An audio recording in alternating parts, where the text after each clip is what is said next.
Сайн байцгаана уу? Хүндээ өөрөөс өдөр болон тосон сүдрээр хамар өндөрлөг ялгааг нь харуулъя. За тосон сүдрээр шууд ингэж явснаас илүүгээр нэрийнхэн жижигхэн багс дурын багсаараа хамар өндөрлөх хэмжээгээ аваад араас нь усгаж өгдөг. Хамрын үзүүрээ гаргаад би урт хамттай учраас ингэж тавал номруулдаг. Нүднийхээ яс руу би хэрвээ энийг шууд спонжоор уусгах юм бол гэт тосон сүдэр ингэж тарчдаг гэсэн үг. Тэгэхээр заавал араас нь дахиад консилерөөрөө нэлээд цэвэрлэгээ явах гээд байдаг учраас шууд одоо энэ артлынхан тавилтын багсаа яг байранд нь уусгадаг. Ерөнхий уусгацаа спонжны ингээл энэ хэсэг өгөхгүй тэр нь уусгадаг.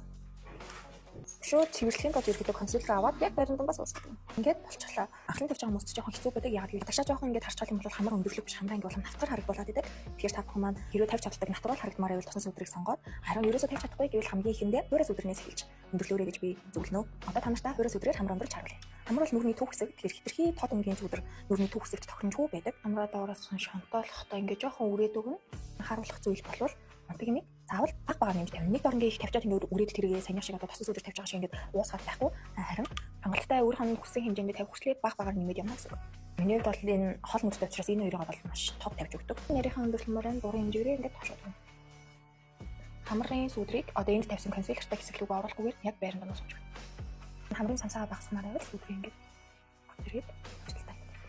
За та бүгдд маань тосон сүдэр хэрэглэх нь амар гэдэг үү? Хуурай сүдэр хэрэглэх нь амар гэдэг үү?